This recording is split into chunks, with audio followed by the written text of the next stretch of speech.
All right, we are live. Welcome to Social Business Hour on this April 13th, not Friday the 13th, but Monday the 13th.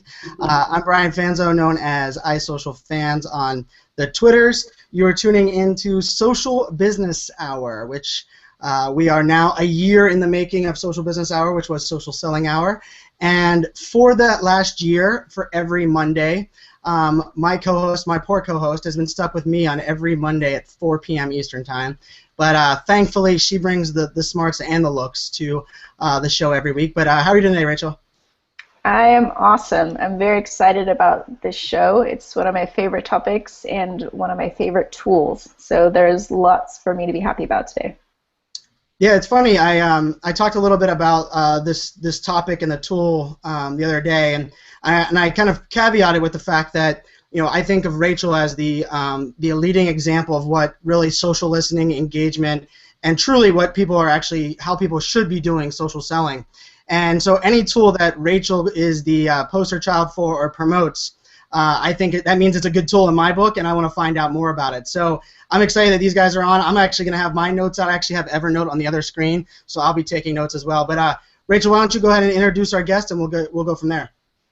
Sure. So from the Socceedo team, we have Aseem and Damien today. Guys, do you want to give a little backstory to who you are, what you do, and a lot about Socceedo, so everybody can be as excited as I am?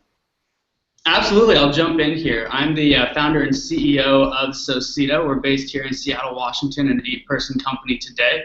And really, our whole mission is to help companies do automated lead generation through social media. This really came out of our social media marketing agency that's still down in LA. What we found was most marketers aren't thinking about social from the perspective of micro-targeting, two-way relationships, and really kind of driving ROI.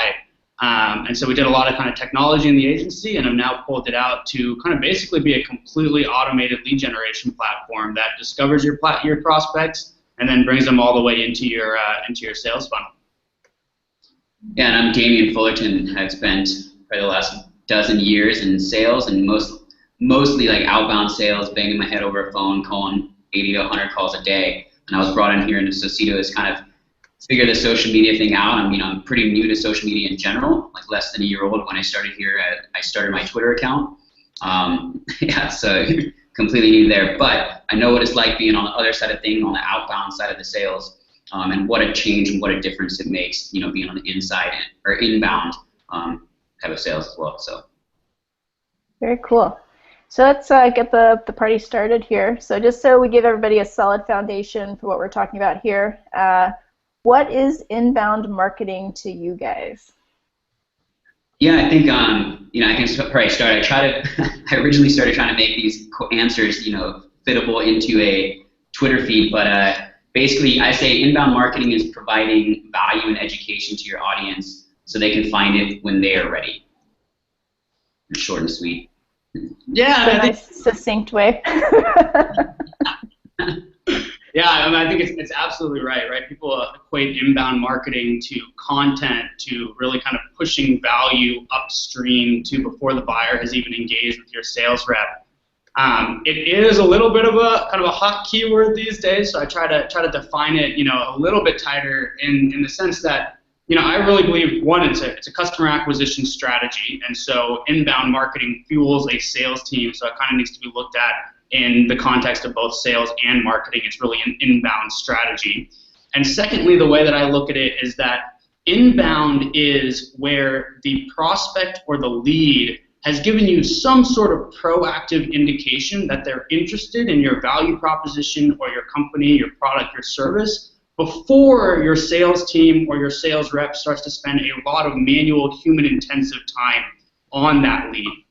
So there's a couple of reasons why I think that definition is important, is because now with social selling, it's like, what is social selling? Is it inbound? Is it outbound? What exactly is it? And to me, I think the definition really comes down to that point of proactive interest. It could be somebody following you. It could be them downloading a white paper and giving you their contact information there. It could be actually going and kind of contacting and requesting a demo. But the key delineation is that with outbound, you're contacting and you're using sales time to reach out to people who don't even know about you yet and have shown no interest. versus an inbound, there's some sort of proactive interest shown before sales time is taken on the lead. Yep, I like everything you're saying, because for me, social selling is definitely inbound. I see it as a marketing-enabled sales process. So you're definitely saying all the right things in my book. So as long as we're kind of touching on social selling and social media, this wasn't one of the scripted questions, but it came to mind. So, and I know from using your tool now for almost a year, how important is someone's personal brand when they're kind of planning out an inbound strategy? Because I know if you have a new Twitter account and you use Socceedo, in my experience, it doesn't always work. So what role does personal branding play for you guys when you're kind of helping people build out campaigns? Yeah, I think from my end, personal brand is important. I don't want to gloss over this as it's something that's not being important, but frankly, I think that this causes more friction with people, where because they don't have a personal brand online, they just don't start social selling or get started on social. And so, the point that I want to make is that a good personal brand is going to get you further on social media, but it's not hard to build. And you don't have to have hundreds and hundreds of followers to feel like you have a good personal brand. Really, it comes down to knowing why you're on social media in the first place, right? So if your imagery is set up from a perspective of, hey, I want to use this professionally, I want to talk about the value that I can offer people and why they should follow me, that should go into your bio on Twitter, it should go into your LinkedIn profile, that should direct the things that you're publishing. And if you've got something that's really crisp there and you're really talking about, like, this is why you should be following me, this is why I'm on social, 100 followers will turn into 1,000 followers very quickly. So, don't look at social brand as just, hey, how many people are following me, what's my influence, but it's really like, do I know why I'm on social media and what conversation I want to play? And somebody could have a good social brand on social starting from day one. It doesn't have to be like, hey, I've got to be on here and have a huge reputation and be perfectly SEO'd before I even can get started on social.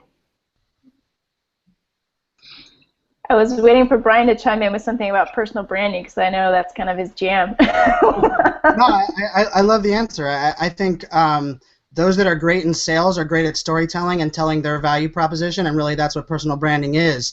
And really, one follower or 100,000 followers, it's about having a strategy and linking that strategy to a business goal and what your ultimate objective is, which is what you summarized there. And I think that's partially why the whole inbound marketing, social selling conversation really kind of was drawn to me. I remember Rachel and I, a little over a year ago, were building Social Selling Hour, and she hated the fluff. She hated the crap that people were spewing when it came to social selling, and I was confused on what social selling really meant and how it related to personal branding and actually relationship building and this whole idea of where you have to listen and you have to actually engage, and there's no easy button. And I really think that's what I've learned a lot on the Social Selling Hour. And whoa, we got, see, look at that, there's inbound coming in right now. We're blowing up. We've got an inbound call coming in. But I love what you said there. I think the difference, there's and just to caveat what you said a little bit is, it's not hard, like you said, but it does require for you to invest in it and for you to spend the time doing it. And I think that's, sometimes people kind of assume that since it's not hard, that there's an easy button, and that's not the case. You just have to invest in the time and understand what your story is. But I love people that are really great at it. I saw John Golden pop up in the Twitter feed. John Golden's written books. He's engaging on Twitter, but he's also, he's a badass sales guy, right? He's gonna close the deal. He understands what his value proposition is. He doesn't need 100,000 followers. He has 100 of the right ones, and that's where someone like him kind of targets. And I think that's what I've learned over the years, over this, especially this last year, and learning from this. And I think that's the exciting part with your tool, and really how we're changing the conversation. And it's not hard selling on social, but it's how do you leverage all these things and tell your story. And I'm excited to hear some of these other questions. So I'm curious to see where you go with it. All right, so we'll lead into number 2. So I think a lot of my success with inbound in the last couple of years has been taking an omni-channel approach, which is when I found Socceedo, I was super stoked because it's part of your process. You encourage that. So for you, Aseem, like, is effective inbound marketing omni-channel? Agree or disagree? I would say I agree, but I'll let Damien answer this first, and then I'll kind of pop in with some other thoughts. Yeah, I think definitely agree. I think understanding where your target audience is really imperative. It doesn't necessarily mean they're everywhere. I think different targets, different audiences are on different platforms. I don't think they're ever only on one. So I think you understanding exactly where they are is really important. Yeah. And I think that's key, right? I mean, I think a lot of people kind of come to omnichannel and they're like, okay, that means I've got to be everywhere at once, right? I've got to hit the customer from every single channel. Picking the right channels are important here, right? Peter Thiel kind of has, recently been talking about the fact that, a successful startup just needs one customer acquisition channel to really work for it to become a successful business. And most businesses haven't even been able to figure out that one because they try to do everything at once, right? So I think you've got to come to it from that perspective, but I think you've also got to, realize that everything plays into each other, right? So as you get started on Twitter, that's actually going to play into your influencer strategy and your PR strategy and your blogging strategy and the content strategy, because that's all going to come out of the conversation and the analytics that are being driven from, Twitter. On LinkedIn, that's going to drive, okay, what's my outbound strategy look like? What are the types of people that I want to be looking at? What's the data that I can collect from them? And that's all just kind of in the context of B2B, right? I mean, if you're a fashion retailer, like Pinterest probably plays something, something in the equation, and it may not for other folks. So I definitely think that omnichannel makes complete sense here. I think that all of these channels kind of build on each other, but don't take it to the kind of the end of things where it's like, okay, we've got to get started with Facebook, Tumblr, Pinterest, Instagram, Snapchat, Google+.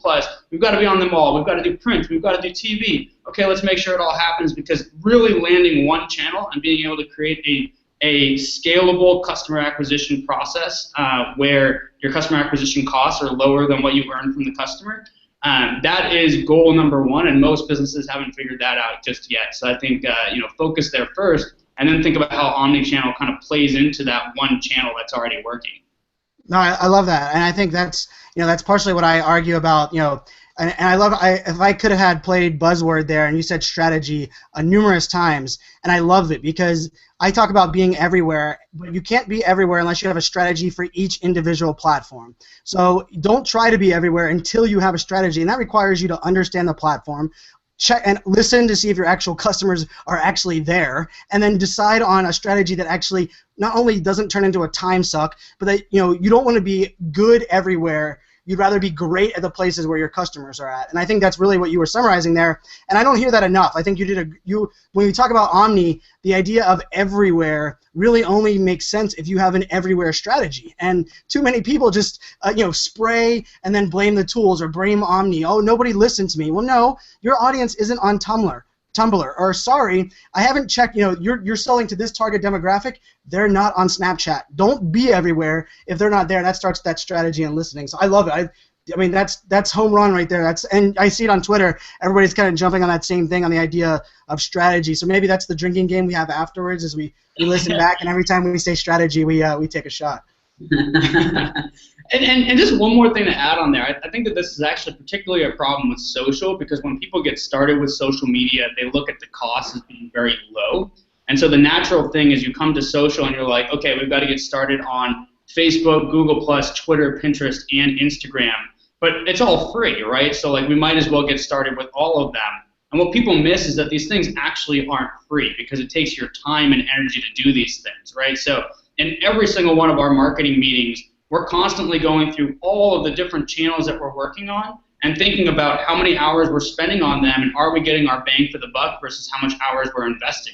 We still, while we have a Facebook page, we don't do much with it, because we know that our main channels are Twitter, LinkedIn, content on the blog, our influencer and PR strategy, and then the work that we're doing through the trial and everything else. So I think we always have this question: when do we bring on Facebook? Do we want to do Facebook? But we've got to look at it in the sense that these things aren't free. They take a lot of time and energy, and someone's got to be really managing this thing.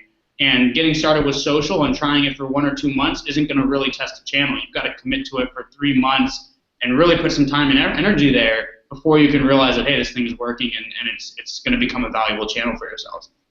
Oh yeah, I love it. I'll pull in a tweet real quick, Rachel, and then Tim Crawford said, there's a difference between building a strategy that has a shotgun approach and a surgical approach.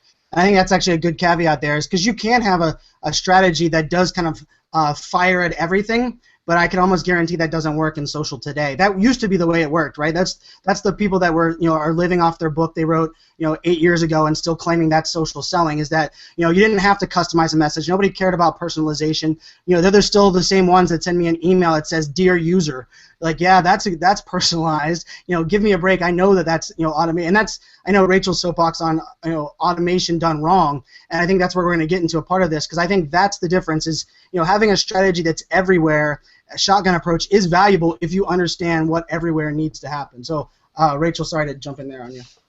Oh, no, I just wanted to say how happy I was that we're talking about how social media is not free. Because employees in my history are very expensive. So if you have a team dedicated to social media, sure, the platform is free, but you're paying, a high price for their time and energy. So I think that's when you're choosing where to be and hopefully being smart about your customer personas, definitely add in employee time, because the cost goes up significantly. All right, let's move on to my soapbox rant of the year. Question 3: social media automation is largely misunderstood. Why is that? Yeah, I think I'll jump in here real quick. I think one of the reasons why social media automation is misunderstood is there's a lot of poorly designed automated services out there, kind of like what Brian was referring to just a minute ago, when people are just saying, "Hey, dear user," and things like that. There's a lot of things that people do that make it feel and seem very automated. And so I think naturally people, when they get these automated messages, they kind of just brush them off. And they themselves have gotten a lot of those automated messages. And so they think, okay, well, this is all bad. This is bad because I see these all the time. But when you actually personalize things, make it seem like you're actually spending a little bit of time, you're understanding their business, you truly understand your value proposition and kind of what it is that you want to provide to that person, or you can provide, I think that makes all the difference in the world. So this is obviously a topic that's close to home here, right? Because we are a social media automation platform in a lot of ways. There's a couple ways that I like to look at this. One is take a step back and kind of look at email marketing or lots of other kind of older direct marketing channels that have become what's considered spammy, right? So if you look at email, all of these systems came out that essentially did email automation, right? Email blasts, and all of a sudden our inboxes became full of spam. But that doesn't mean that email marketing has gone away. In fact, it's evolved, right? Now we've got marketing automation as kind of the core of what email marketing is. And the reason why it makes such a difference is because marketing automation takes into consideration 2 factors, right? One, some level of interest in your product or service or topic because they've done something. And 2, it takes into account like their behavior and who they are and what message they're going to get, which kind of goes into Damien's point around personalization, that it's not spam if it's personalized. So we've seen that play out in email before, and I think the exact same thing is happening in social, where originally people are like, social is here, okay, interesting, just like the email inbox. Next step, spam as much things as possible on the channel. That's what happened in social over the last 5 years with DMs and automated app messaging and all sorts of things where people were just trying to as aggressively just spam the channel as possible. And now we're kind of getting into a more evolved state where you can actually do automation based on personalization and targeting, right? So really, what was that person originally tweeting about? How did they interact with you? Are they engaged? Have they shown interest with you? When automation is looked at through that lens, it's actually very helpful. And what we see in our business is across all of our customers, the response rates to these automations are incredible. So 30 to 40% response rates, which when compared to email outbound today is almost 3 to 5x, what you'd see on email response rates, and almost 20 to 30% click-through rates, which is 10x what you would get from email marketing today. So the fact is when you do it right, it works. But you've got to look for the personalization aspect. And social is full of this data that says this person is interested in one thing, this other person is not interested in that, so let's not send them that message. And then you can also look for kind of, did they engage back with you? So the way that we go about social media automation is light touch first, get on their radar, don't send messages, don't be spammy, engage naturally in social media with a favorite, a follow, a like, page view, see who engages back with you, see who has interest back in you, and then go to the next step, which is more of a medium or kind of a heavy touch. So I think lots to learn from marketing automation. I think we're really at kind of the beginning of real social media automation and kind of personalization. And I think that the fact that the last couple of years has really been more of this, let's just spam the channel as aggressively as possible, which also happened to email, it also happened to phone, it happened to our physical mailboxes. I think we're just kind of evolving from there, and social media is a little bit different because there's so much more data that we can access to know, like, what would you actually be interested in, that goes even beyond what we were able to do with phone or email or some of the more traditional channels. So I mean, isn't that really the rule of thumb? I mean, marketers ruin everything, right? And when it comes down to it, look at our email box. Look how unproductive our email box is because of the crap that we have to spew out of there. And I think the difference really in the social game is, I think you hit it home. And I love the way you kind of just described doing it well. And and it's funny because I have this philosophy called "Show You Care," and it's literally, that's my hashtag. That's what I believe in. And immediately people think that means I don't use technology or automation. And I'm like, no, you're completely wrong. The reason that it looks like I'm everywhere and I'm tweeting everywhere is because I embrace it, but I add the care aspect, right? I listen, I personalize it, I make sure that when I am leveraging it, it doesn't, I tweeted out earlier, too many people are worried that say, oh, I don't use automation because my audience didn't like it. No, your audience didn't like the crap you were spewing. It doesn't matter how you got that out there. And I think when you start about, and I'll segue to Jay Baer's book on utility. If you're providing helpful, valuable information in a non-spammy way, everyone's going to love it. No one's going to care that it says, if they find out down the road that you sent the same email or the same DM to 10 people, but you personalized the conversation and you knew that this was attractive to their audience. I mean, nothing frustrates me more than someone saying, coming into setting a DM and them asking you a question that's answered in your Twitter profile. I mean, give me a break. That's the opposite of caring. And I think what you're talking about there is, automation is the ability to scale and be productive. If you're not using automation today, you're never going to take advantage of this wonderful world that we have in front of us. But I love how you said it. It's that personalization. It's going a little bit above and beyond, leveraging the data. I will go out there and challenge anyone.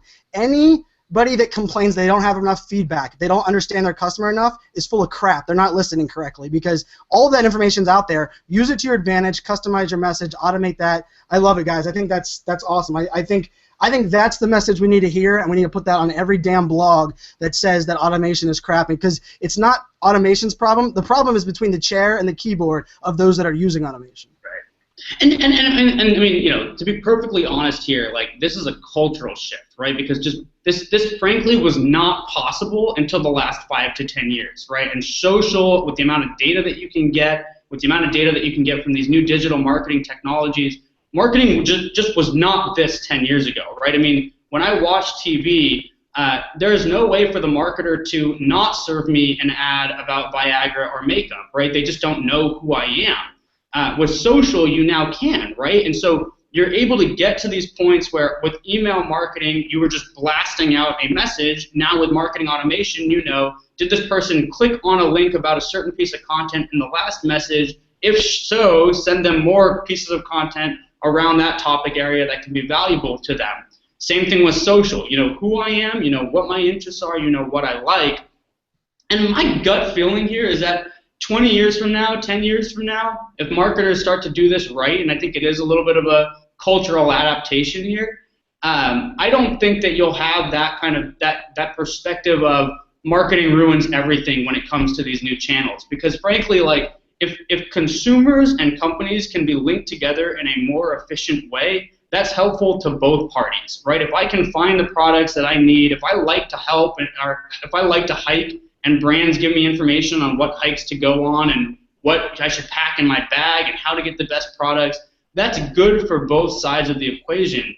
It's just not been an ecosystem that's even been available to us for all of humanity until now. And so this is a core paradigm shift that we're only at the very tip of. I mean, today, marketing technology makes up 1% of the marketing budget all up. In 10 years, that's supposed to be 10%, making this industry go from $12.5 billion to $120 billion a year. Compare that with TV. Advertising today is still like $700 billion a year, and there is no personalization, no targeting. All of that is going to change. So I mean, the point here is like that concept of marketing ruins anything, I think can really be flipped on its head, and now we finally have the tools made available. It's the marketer's job to make sure that they're kind of taking those things into account and doing smart marketing, which all comes back to this conversation of inbound and creating value and automating in the right ways to people who care and that care, which now is available.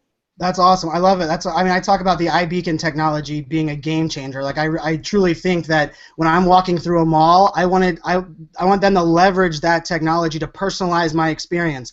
Don't send me, don't send me, in my mail, which I still actually have, which I don't believe will be around too much longer, but like, don't send me coupons in the mail for everything in the world, but if I've walked in your store 5 times in the last month and I give you access to my data, send me a coupon for what's in your store. Personalize that experience. I was at Mobile World Congress, and every booth you went by, it actually used the iBeacon technology to personalize the message on your screen to tell you what they were showing in the event floor. Not just, here's everything we're doing. It's like, based on who you are, based on your data, this is that experience. I think that's the future of marketing. I love it. And the reason I preach that marketers ruin everything is because it's my call to action to tell marketers to prove me wrong by personalizing it, because that's when I'm the happy person as the happy customer.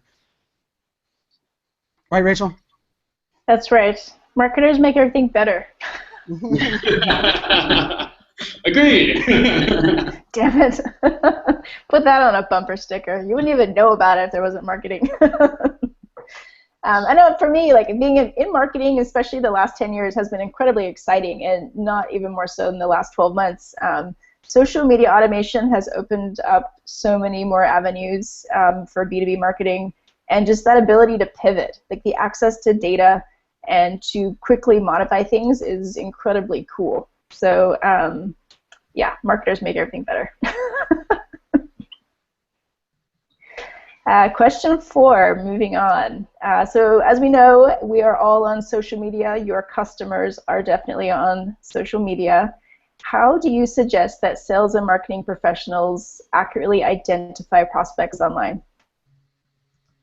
Yeah, I think the nice thing about being in my position is I get to talk to a ton of small to medium, just small businesses all the time, and kind of get to learn and kind of go through these normal first processes. And I think one of the biggest things, one of the first things that I ask people is like, what is their value proposition? I think to truly understand who your target audience is and try to find them online, you really have to know what it is that your business can do and what it is that they truly offer, and get real fine to the point. And I think at that point, then you can kind of realize, hey, this is the benefit I can provide other people. Now I can go out and try to find those people online and really kind of understand, what that target audience is. Yeah, and I think there's kind of 2 things to look for. So the first is kind of biographical information about people who are on social. The traditional way of doing this was going and buying a leads list, right? You would go and say, I want people who are CMOs, who are companies of this size or larger. You basically go download a list, and there you go. You had some names that you could start reaching out to. With social, that kind of changes, right? Now you've got that they're a CMO at a certain company, but you also know what LinkedIn groups they're a part of, what their interests are, where they live, all sorts of information that you can really get from social. So I think the first thing that you have to define is, from a traditional buyer persona, what do those folks actually look like on social media in terms of the static information that's in their profiles? Job title, location, interests. Then you can look at this kind of completely new category of data, which is more like the real-time data. What are people's actual activities and things that they're doing, tweeting about, events that they're going to, people who they're following, that would show me that they would actually be interested in my product or my service. So not just the fact that they're a CMO or a director of marketing, but a CMO or director of marketing who is going to the Marketo Marketing Nation Summit this week, and they're using that hashtag, or people who are tweeting about marketing automation.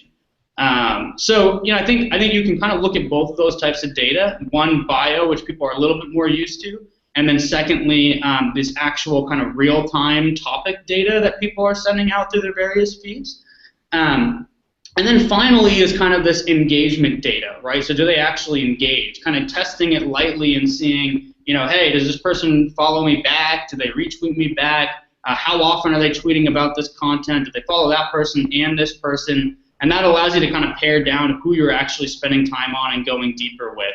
So there's a couple different things there. One, the bio information, which you used to have in traditional list buying, but now is a little bit different because there's so much more information that you can access.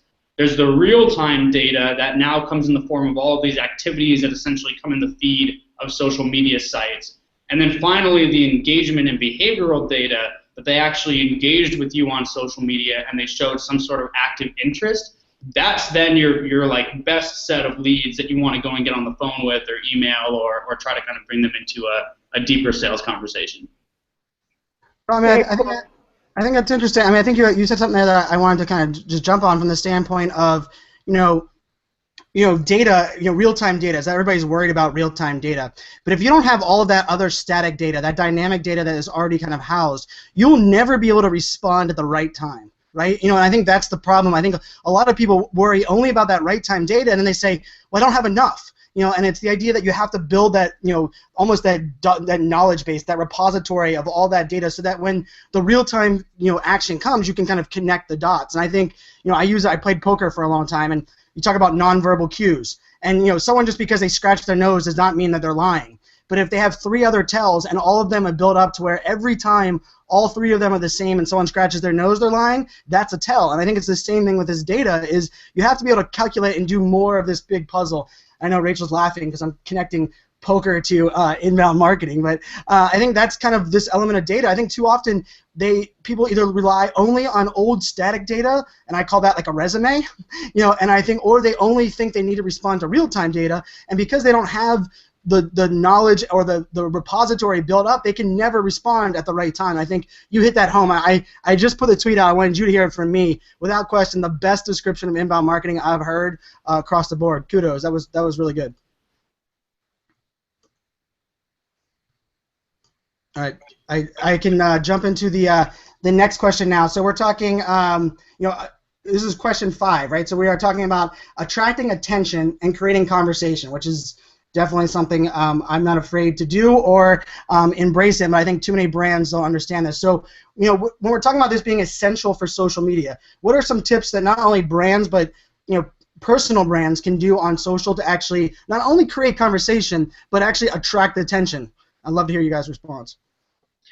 Yeah, I mean, I think a lot of people when they get onto social media, they kind of think about a couple different components. So first is setting up my profile and then getting like posts out there, basically this broadcast notion. A lot of effort is put on that up front when nobody has any followers to even broadcast that stuff out to. And so, I think a lot of times the missing piece is this proactive outreach where you kind of decide like, hey, who are the people that I want to be in contact with? And let me go start engaging with them. Let me retweet their stuff. Let me favorite their stuff. Let me try to connect with them on LinkedIn. Let me go comment on one of their blogs. Figure out who you want to engage with. Spend more time doing that up front than actually going in and kind of think about like all crafting of the best editorial calendar and having the best tweets go up and live. A lot of people get stuck in that process. This allows you to connect with the right people, start having conversations, actually build an audience, and it really is a pillar that most people leave off their social media plans. Like when people build a social media plan, they start with the broadcast and the content that they want to push out. Then like people start talking back to them and they kind of go into like this customer support, like reactive role. And this proactive outreach is completely left off when in fact that's kind of the most important thing to do. So I would start there is go find people that you want to talk to, like favorite tweets, become part of the discussion.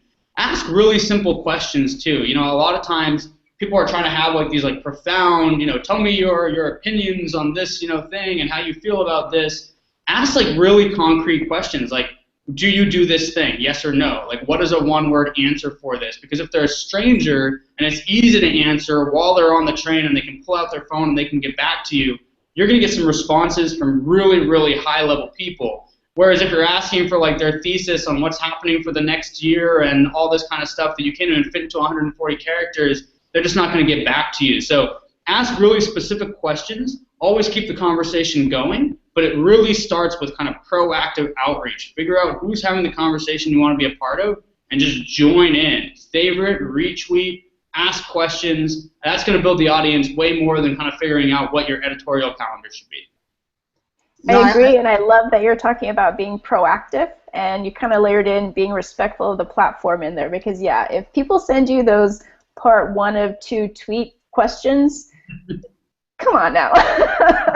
You're asking for my future predictions on, like, where's mankind going, you know, the next century, like, the context isn't there, and you really don't know what I'm about. So no, I loved everything you were just saying. And I think that's actually interesting, because it's not what we were taught, right? You were taught to create a conversation. You don't ask yes/no questions. But part of the reason I love this topic when we were talking about it was attracting attention is freaking hard.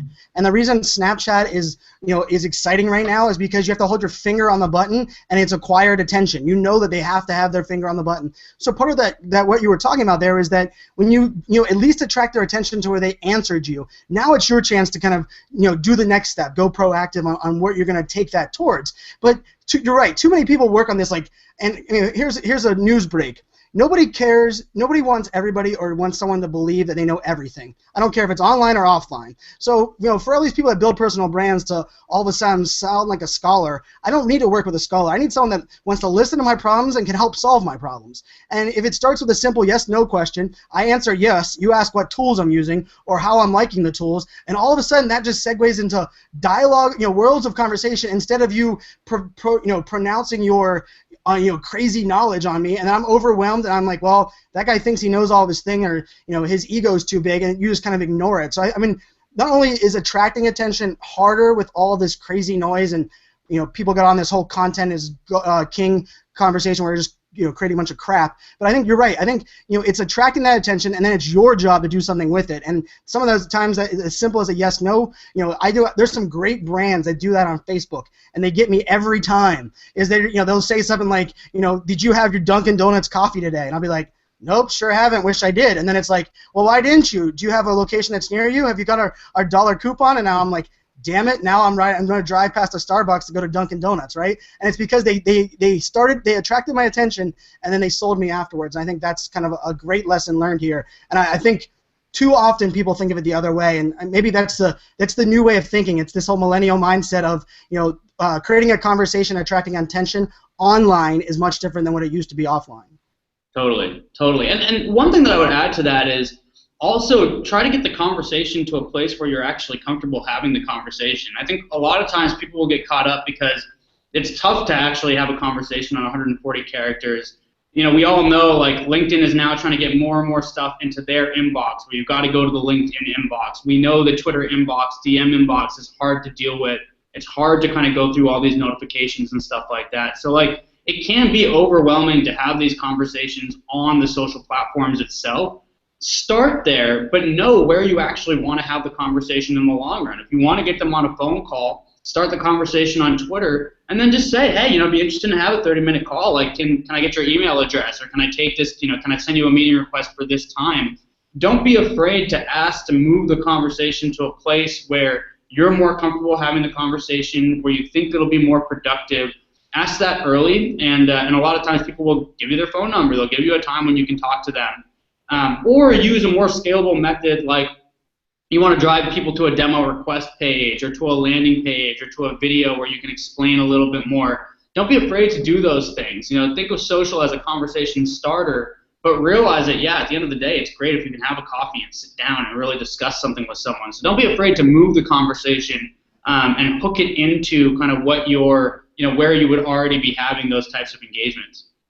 I would even take it a step further, and it's not the matter of being afraid, it's completely necessary. What may appear to be a very casual conversation is actually very tactical, and if you're not being tactical, you're doing it wrong. If you're soliciting engagement and it's going well, you better have an end goal in mind, otherwise you're kind of wasting that person's time. Because there's nothing worse than you have my attention, I'm excited, and then that person just disappears off the face. Like, all right, I thought we were going to go somewhere with this. So I think, and that kind of leads into the next question, like, you need to have a home. Like, where are we going? Where's my destination? So how important are landing pages for inbound marketing success? Yeah, that's, for us, for a lot of our customers, and that's probably like the #1 most important thing, right? I mean, having a clear call to action really at every step of the way, not just like your initial conversation, your initial outreach and stuff, but once you actually get them to the landing page, having a clear and concise landing page where it gives them enough information so that they, if they do sign up or enter their email address or phone number or things like that, they know they're somewhat interested in your product. But yeah, a clear, concise, with an obvious like next step and call to action is imperative, I think. Yeah, I mean, I think landing pages kind of have to be imperative for every business in this day and age, right? I mean, if you're doing SEO, if you're doing anything where you're pointing people to a place online, you want to get them to a landing page where they can very clearly and quickly get your value proposition and you can take them on to the next step. Where I think this becomes really important with social is landing pages allow you to have scale when it comes to social, right? I mean, this is always the hardest part about social, and maybe you don't feel it as much when you're getting started, but once you're having 100 conversations per day, you're like, all right, I've got people responding to me. This is great, but it is overwhelming and I can't get back to everybody.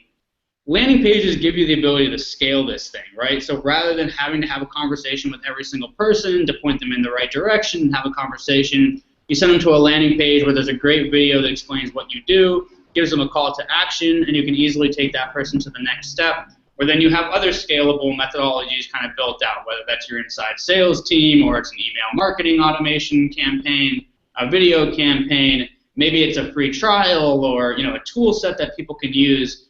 But the key here is that if you can figure out a good landing page with social, you're really going to increase the amount of scale that you're able to get out of social, and you're going to be able to increase the amount of depth that you can get out of social, right? So a lot of people have this question about like, what's the real ROI of social? We're having conversations and we're making people feel happy and everything is great. How does that impact customer acquisition and the bottom line?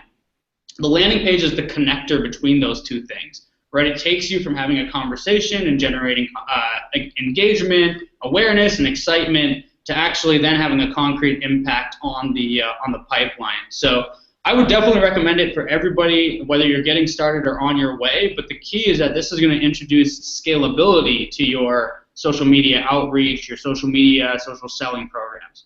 All right, so I'm not going to let you off the hook there because I want to jump on that. You said a good landing page, and I will be first to admit that I'm scared of landing pages because I hate landing pages that not only ask me for useless crap, like, why do you need my address when we're never going to send me anything, in that way anyhow, or why can't you ask for that later on? Or why are you not taking the data that I've already provided you from where I came from or what I got? But what makes a really good landing page? Because I'm often afraid to take someone to a landing page because what if that is the spot that not only they eject and, that was my one time to capture their information, but also, I mean, a landing page, here's the deal. I do 85% of my social and engaging on mobile. Let's be honest, a lot of those landing pages suck on a mobile experience, and you lost me. You're not going to get me to click on that link again, and maybe it was we had most of our conversation on my desktop. But what makes a good landing page in your mind? Because I think I'm still struggling to make that happen. Yeah, I mean, you bring up a good point about mobile, right? And I think that actually keys into the answer here is I think most people just miss the design aspect of a good landing page. A lot of people talk about how many form, fields you have and all this kind of stuff. Like, in most cases, 9 times out of 10, when I see a landing page that could really just use a drastic improvement when it comes to conversion, is the actual design.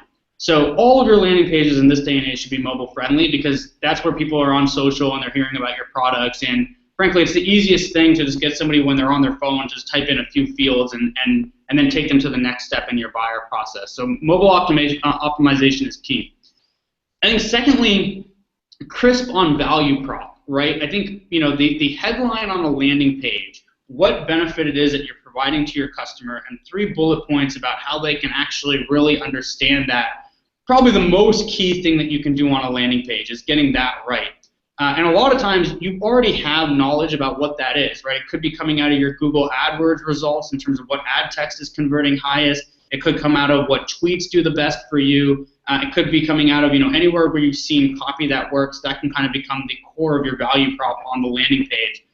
And then one that I see people miss a lot is just the design of the form. Like, they've got so much other stuff on the page that you can't even find the form. The form should be front and center. It should be a different color. Everything should lead to the form, and the form should have a very crisp call to action about this is why you should fill out the form.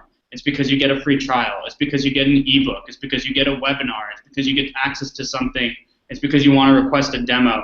So focus on design here. It doesn't take much. Unbounce has a lot of really good content and lessons about what to do with landing pages. They've got a really good guide that I would recommend.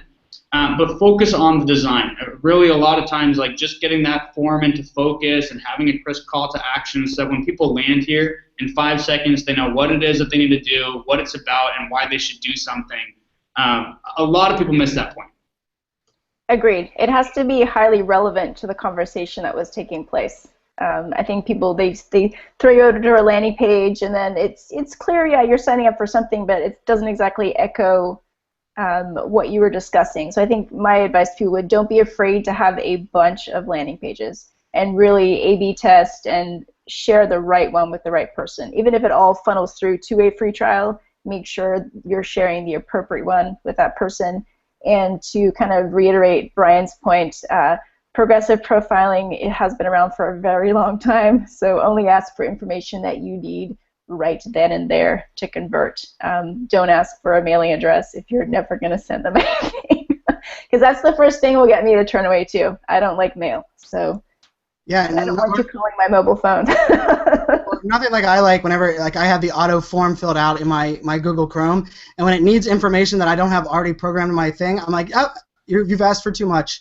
Like, you know, you don't need that extra information. Sorry, like that's a and I guess this is one I'm curious for you guys. You know, I heard I like the idea, design idea, because I think that's important. But what about the after I click the button experience? And I'm curious. This is me getting free advice on air. So hopefully this is valuable to everybody else as well. But for me, I sometimes, you know, we were talking about personalization and actually having that connected conversation.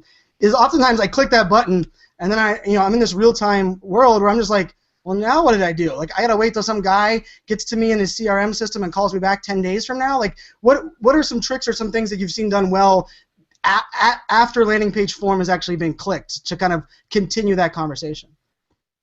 Yeah, I mean, instant gratification here is key, right? Like, if you can, like this, you've earned somebody's attention, which frankly is the hardest thing to do in today's day and age. With all the content flying around on Facebook and TV and everything else, like even getting 5 seconds of somebody's attention is a win.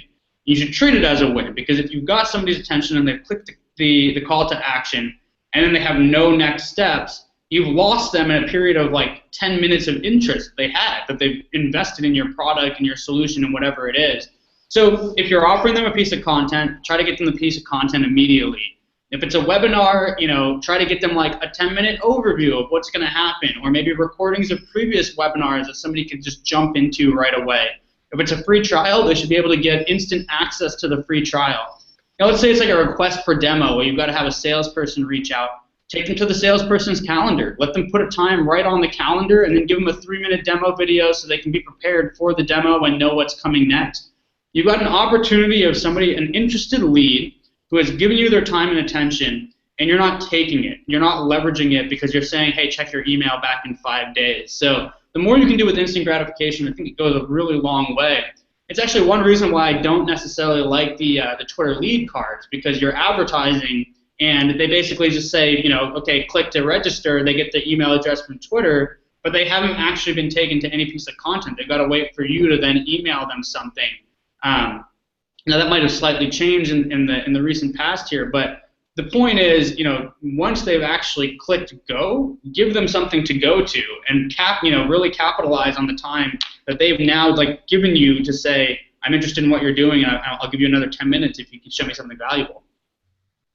Awesome. Yeah, I think that's the key to the success. And I do believe that Twitter has changed that actually. If you're offering an ebook, once you click, I think you do get it right away.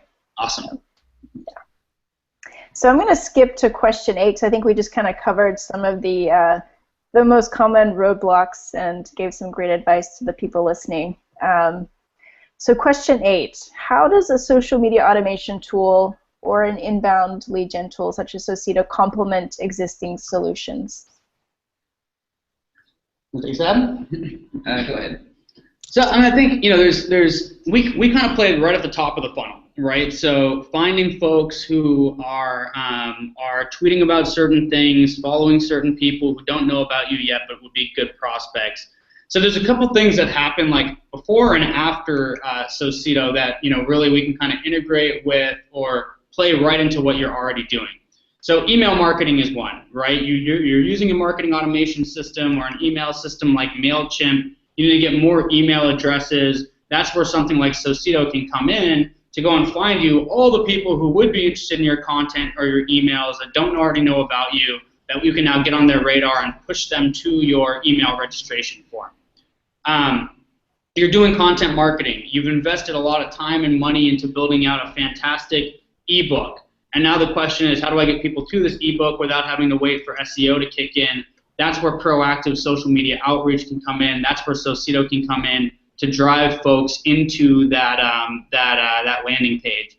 Let's take a step before what we do. So, all kind of the social media tools like Hootsuite or Buffer, you still want to continue using those, but then the question is, how do I build the right audience to be pushing my messaging to? That's where Socceedo can really come in to help you find that distinct audience, get them the right message, get them engaged, and then you can continue that conversation in the social media platform that you'd be using. So, to answer this, it's really kind of complementing what you're already doing in terms of social media broadcast with social media management tools like a Sprinkler or Hootsuite. It really complements what you're already doing with marketing automation, with your landing pages, anywhere where you might be driving paid media to. This plugs in directly to those landing pages.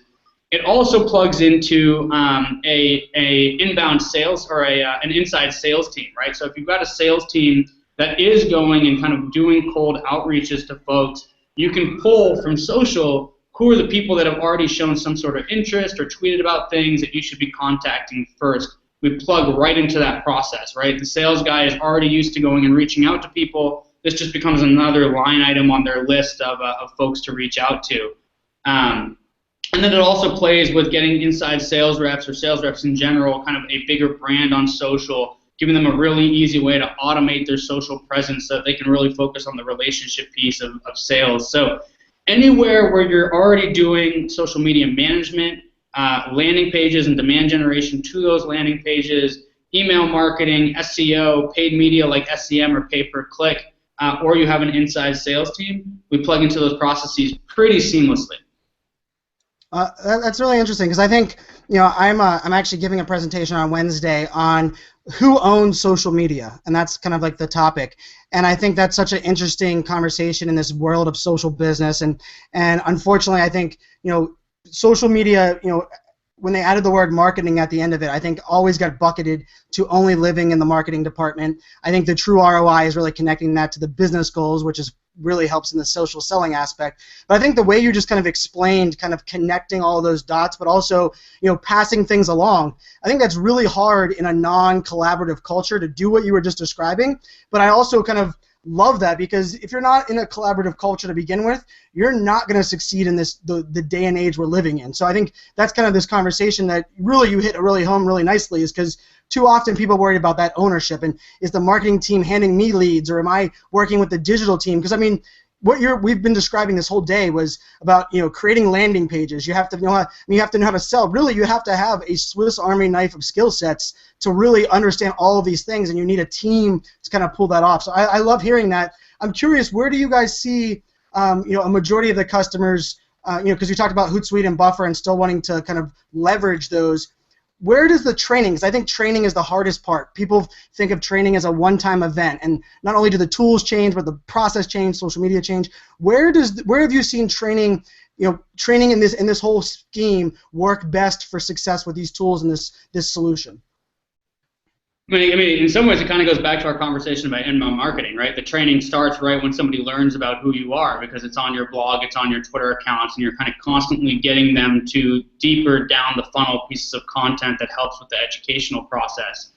A couple points that I'll make there, right? So who owns social media is really asking who owns the customer at your company, because your customer is on social, and that's where they're engaging, and so it kind of comes down to that. And what that means is it's somebody at the executive level that owns the customer relationship all up. Maybe it's a VP of marketing, a VP of sales, a VP of sales and marketing, a CRO, it could be the CIO. That's where this all starts, right? And then it touches everything, because it touches marketing at the very top of the funnel. It touches sales as it moves through the funnel and into the CRM. It touches customer support as you've got paying customers who are tweeting about you and talking on social media and engaging in certain things. It touches customer research and the product management team, right? So anybody who's touching customers should have a hold in social media. Now the problem is, how do you get all these people to work together? How do you get all this to tie in? How does the data come across? What we've seen work really well is kind of like a social media center of excellence. So in a big company, this is actually a group of people that kind of owns the social media strategy, but really their job is to be collaborative with all of the other departments. So customer service knows who to work with in order to know how to plug in social media into what they're doing. They will know how to work with marketing, with sales, with customer support, with user research. They kind of plug into all those groups, and they become the hub and kind of the subject matter experts on what is social media as a whole, which is really important because social media moves so quickly and everything changes that like somebody's kind of got to be on top of it. So in a big company, it's a group. In a smaller company, it's probably like one person or a part of one person's job. But the key here is that they're supposed to be collaborating with everybody else that owns the customer. And then from an IT perspective, it should be the same people that own like the CRM system and all of the other technologies that touch customers, because it's got to be connected to everything else. So whether that's a director of technology, a CIO, or the person who's going in and buying like the social media software, the marketing automation software, the CRM software, it should be touching them too. But burying social media in the marketing department, social media touches all the customer touch points, and so burying it in marketing is really only getting a very small piece of the value that social media can really offer.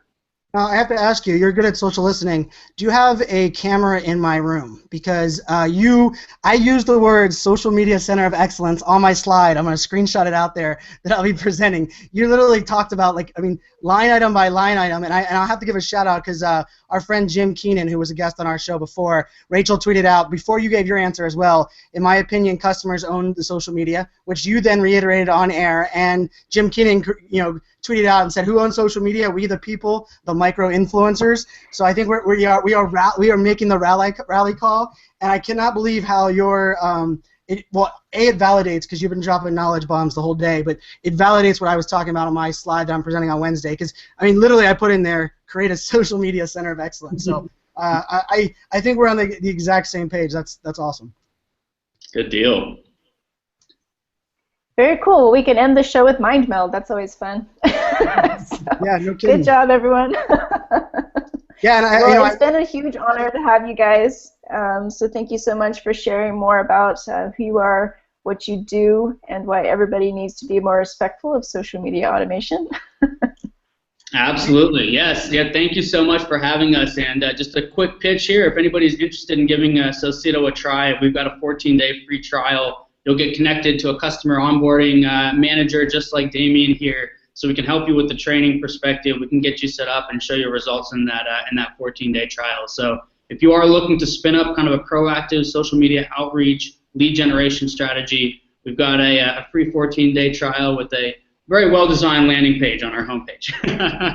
Look at that. Hey, and I don't know if you thought of this beforehand, but we are trending right below Game of Thrones today, so I can say that when we created this chat over a year ago, I'm not sure if that was on our agenda, but truly the message resonates. I'm glad you threw in a little plug at the end, because I don't think you would have been a leader in the inbound marketing and social selling space if you didn't take advantage of this captured audience. We'll make sure to get that link out there, get Damon busy with too much things coming inbound on his side. But yeah, truly honored. Rachel's been a huge fan of you guys for so long that I was a fan because of that, but honestly, this was an awesome chat that I'm even a bigger fan now, and we appreciate you were on Millennial CEO Chat, which is our chat on Wednesdays as well. So we are capitalizing on your guys' expertise, and I will make sure that I will be including your tools in my future tools post, because this is exciting stuff. We're going to drive change, that's for sure.